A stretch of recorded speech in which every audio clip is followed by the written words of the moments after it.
Hola y damos la bienvenida a quienes sintonizan este nuevo análisis a fondo.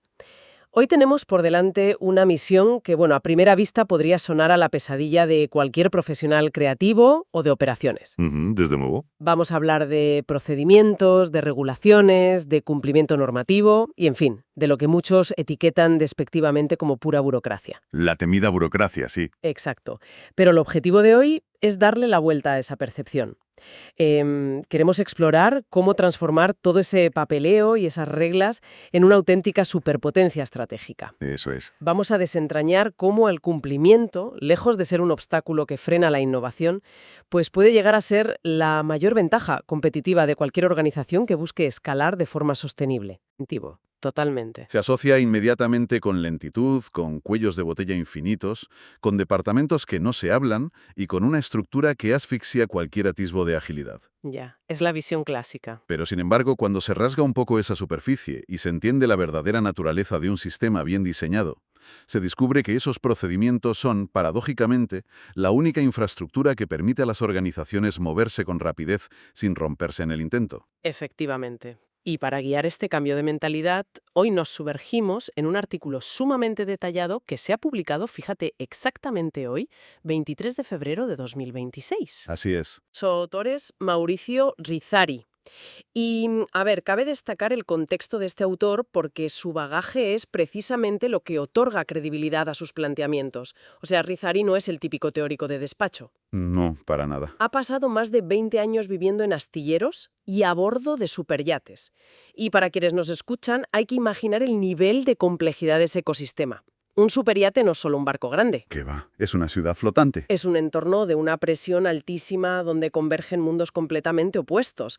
Por un lado, se exige una ingeniería de primerísimo nivel comparable a la aeroespacial, con sistemas de propulsión complejos, estabilizadores giroscópicos. Ujú. Y por otro, requiere una excelencia artesanal en los interiores que rivaliza con la alta relojería o la arquitectura de lujo. Y todo esto, por supuesto, aderezado con exigencias contractuales draconianas, normativas marítimas internacionales inflexibles y plazos de entrega que simplemente no perdonan.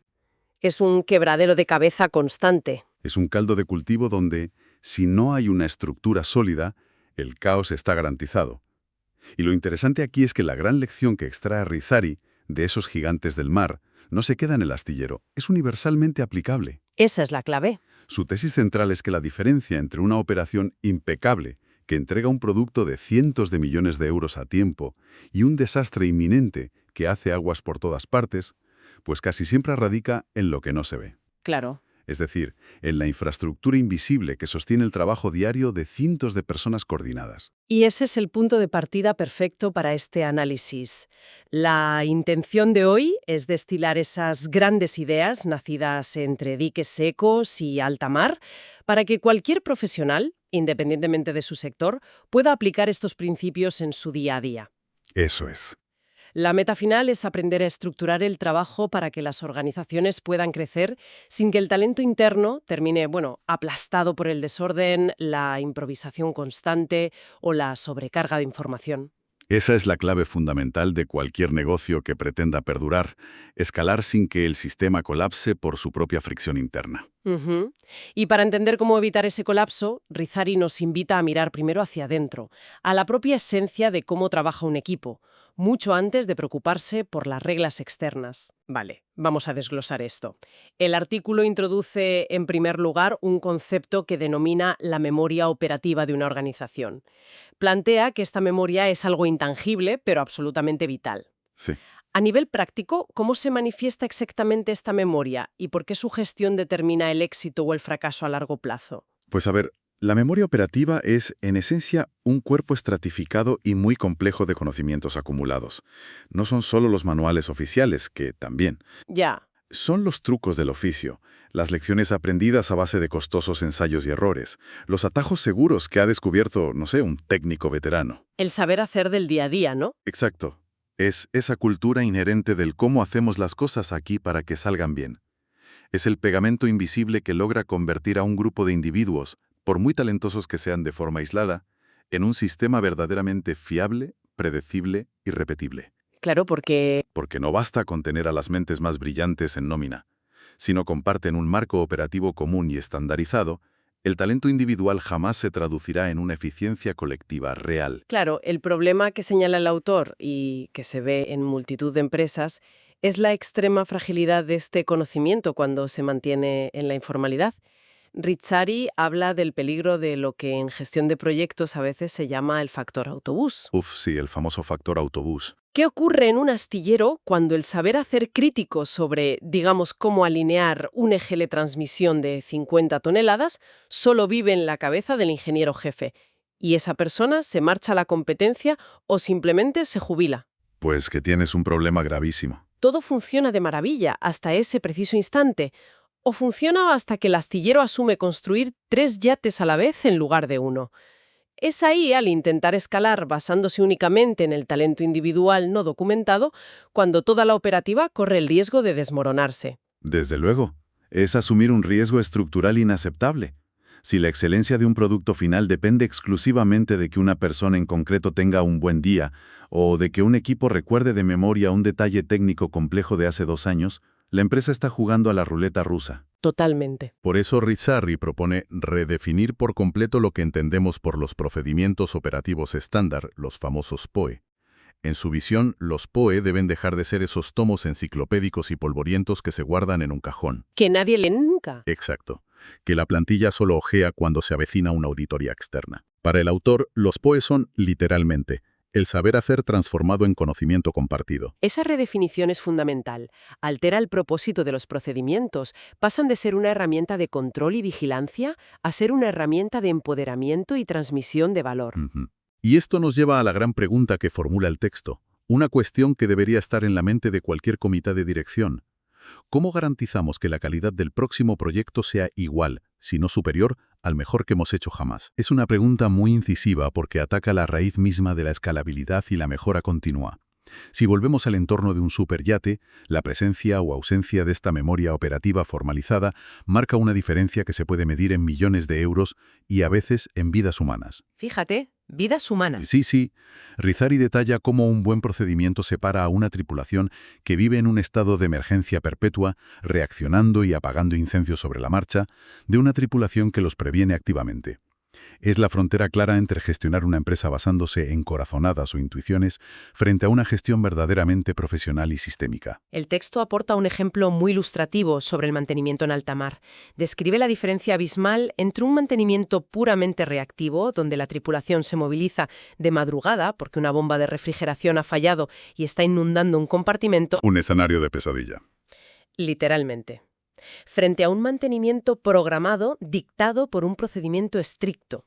En el segundo caso, el POE indica exactamente a las cuántas horas de uso hay que sustituir los sellos de esa bomba, haciéndolo tranquilamente en puerto antes de que el fallo siquiera llegue a producirse. Lo que subyace en ese ejemplo es el enorme coste oculto de tener que empezar de cero cada vez. Sin procedimientos claros, cada nuevo día, cada nuevo reto técnico, se percibe como un lienzo en blanco. Ya. Y aunque a ciertos perfiles profesionales les pueda parecer que trabajar sin guión otorga mucha libertad, la realidad es que a nivel organizativo es agotador. Se desperdicia una cantidad ingente de recursos resolviendo problemas que ya se habían solucionado en el pasado, multiplicando de paso el riesgo de cometer errores críticos. Como bien sentencia Rizzari en el artículo, no se puede mejorar lo que nunca se ha definido. Es que es así. Si no hay una base de referencia inamovible, pretender hablar de mejora continua es, sencillamente, un ejercicio de autoengaño. A ver, hasta aquí tenemos claro el primer pilar, la necesidad imperiosa de formalizar el conocimiento interno.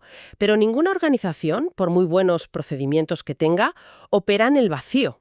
Todas interactúan con un entorno lleno de leyes. Aquí es donde la cosa se pone muy interesante. Sí. Porque el artículo nos sumerge de lleno en el océano de las normativas externas. Un océano que muchas veces se percibe como un entorno hostil, lleno de escollos burocráticos que amenazan con hundir la agilidad de la empresa. Exacto.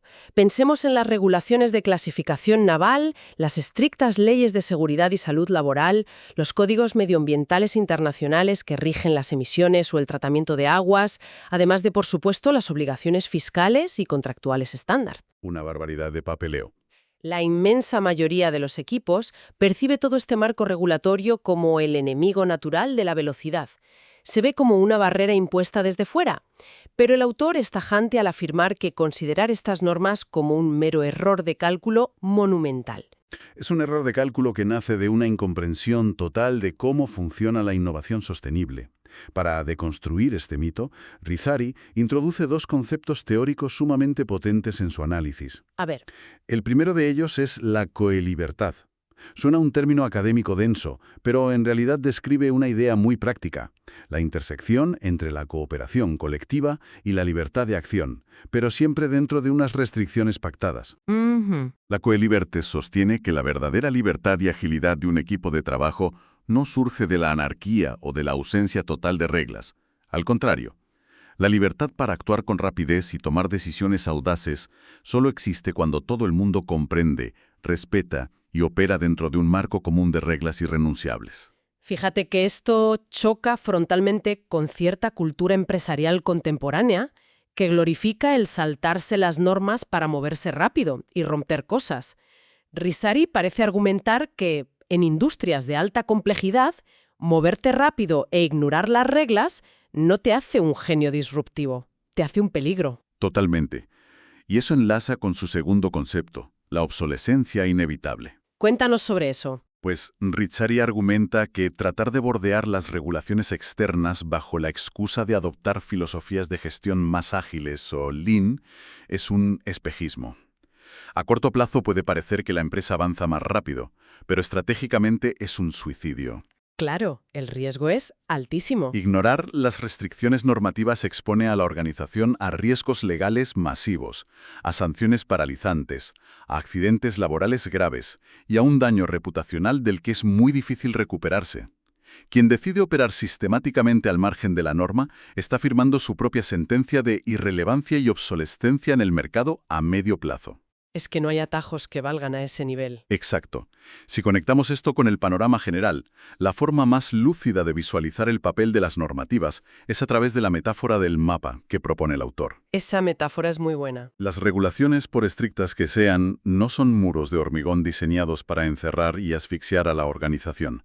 En realidad, forman lo que Rizzari denomina el espacio de posibilidad, que matemáticamente representa con la letra P mayúscula. Ujú.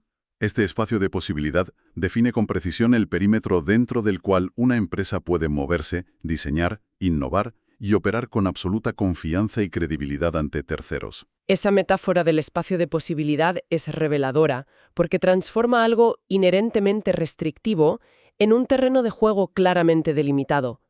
Si el equipo de ingeniería conoce al dedillo las normativas de resistencia de materiales, sabe exactamente hasta dónde puede empujar los límites del diseño del casco de un yate para hacerlo más ligero, sin comprometer la seguridad ni violar la ley.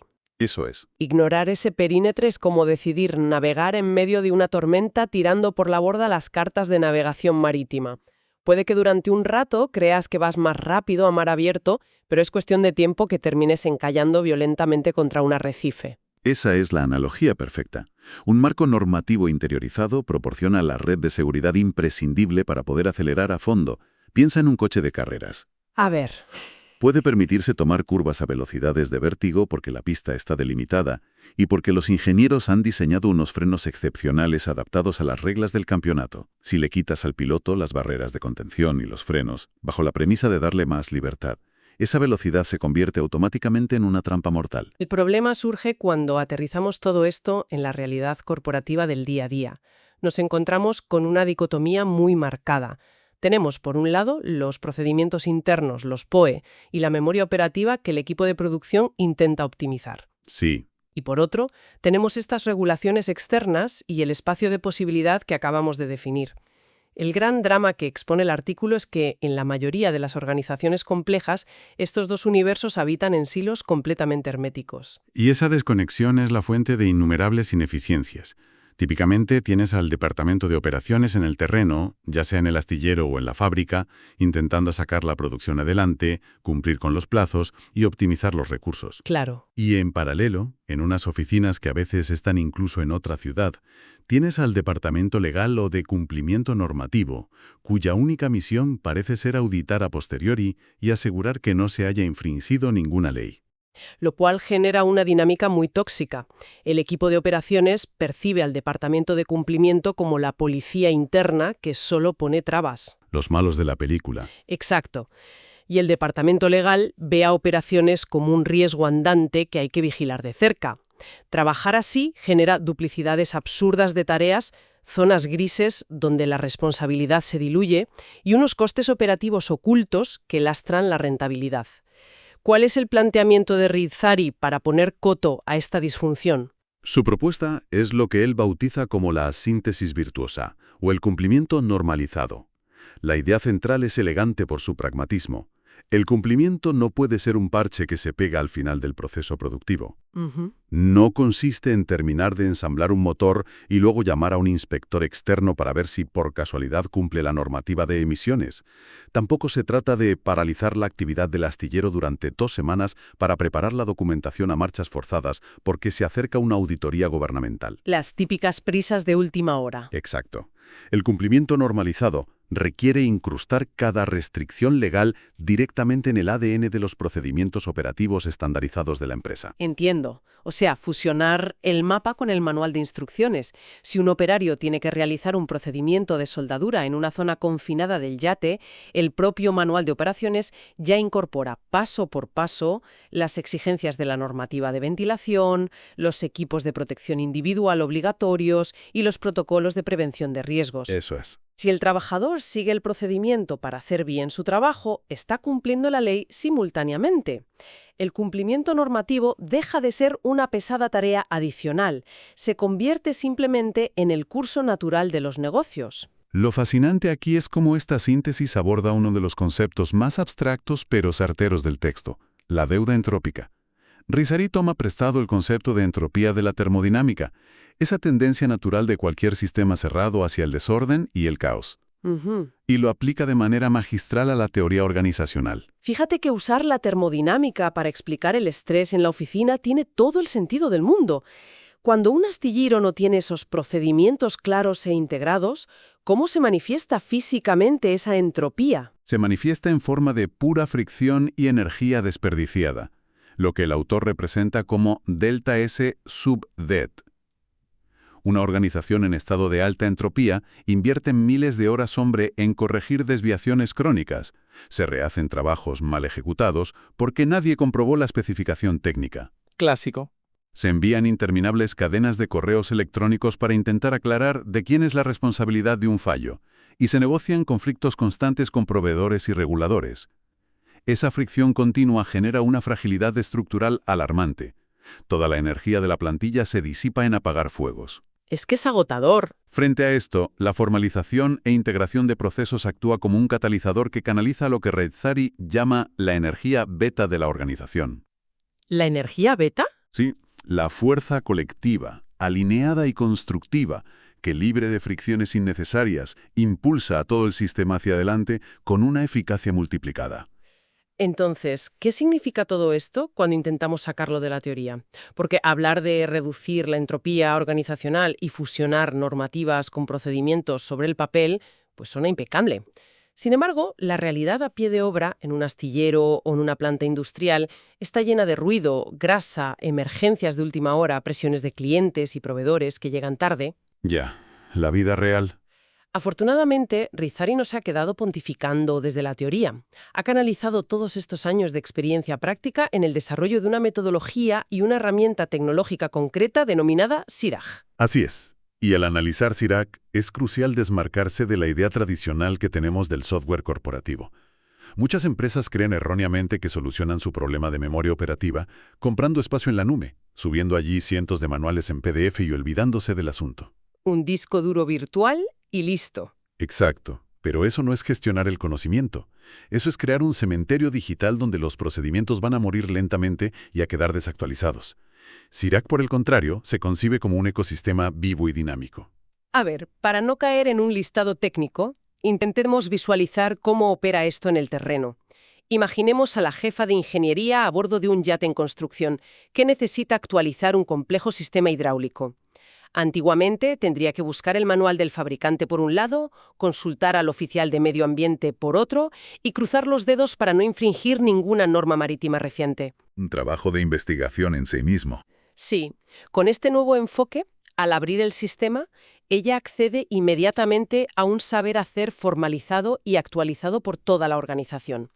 Desde el operario que ajustó esa misma válvula en el yate anterior hasta el diseñador en la oficina técnica. Todos aportan a una única fuente de verdad. Y no solo eso. En ese mismo instante, el sistema ya ha mapeado las restricciones normativas pertinentes y las ha entrelazado con las instrucciones de trabajo. La jefa de ingeniería no tiene que adivinar qué tipo de fluido hidráulico permite la última normativa de protección de los océanos, porque el procedimiento integrado no le permite usar otro que no sea el homologado. Claro. Se eliminan de un plumazo las peligrosas áreas grises donde los departamentos suelen chocar. Al ejecutar su trabajo siguiendo este cauce, el cumplimiento normativo se genera como un subproducto automático. Es decir, desaparece el pánico a la inspección. Cuando la autoridad portuaria sube a bordo para certificar el buque antes de su botadura, el capitán no tiene que paralizar el barco rebuscando actas firmadas a mano en cajones cerrados con llave. El sistema proporciona una trazabilidad total. Transparencia absoluta. Esa transparencia y verificabilidad en tiempo real no solo apacigua a los inspectores, es una demostración de solidez operativa que genera una confianza incalculable ante el cliente multimillonario que financia el proyecto y ante los inversores que respaldan al astillero. Ese es el gran triunfo de esta metodología. Convierte la pesada carga de las normativas y la fragilidad del conocimiento no documentado en un motor de generación de valor. Se crea un entorno donde la calidad y la seguridad están imbricadas en cada acción cotidiana de manera tan profunda que resulta más difícil hacer las cosas mal que hacerlas bien. A modo de resumen ejecutivo de todo lo que hemos explorado hoy sobre el texto de Maurizio Rizzarri, la conclusión es contundente y muy reveladora.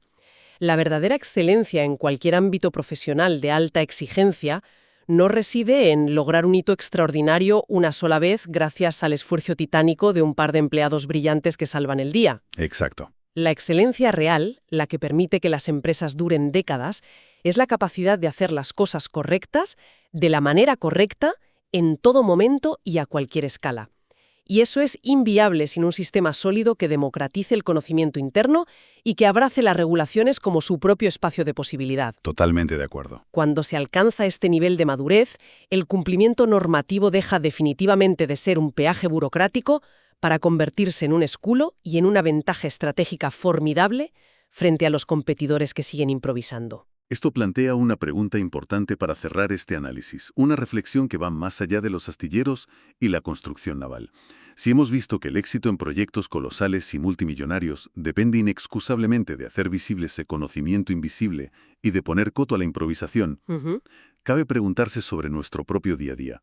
¿Cuántas tareas críticas en el entorno de trabajo de quienes nos escuchan penden ahora mismo de un hilo simplemente porque residen de forma exclusiva en la memoria de un solo compañero o compañera? Es una gran pregunta. ¿Acaso no estamos generando a diario una inmensa deuda entrópica silenciosa, pagada en forma de estrés, horas extraordinarias y reuniones improductivas, simplemente por negarnos a formalizar nuestro propio saber hacer? Es una reflexión que da de lleno en la diana.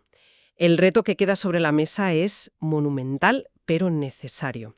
Identificar ese conocimiento invisible en nuestras propias filas y comenzar a construir los mapas que guíen al talento hacia una excelencia que sea verdaderamente sostenible y escalable. Sin duda. Confiamos en que esta inmersión haya arrojado luz sobre una temática a priori árida, demostrando su enorme potencial estratégico. Animamos a la audiencia a seguir explorando cómo estructurar la información cotidiana para trabajar con mucha más inteligencia y menor fricción.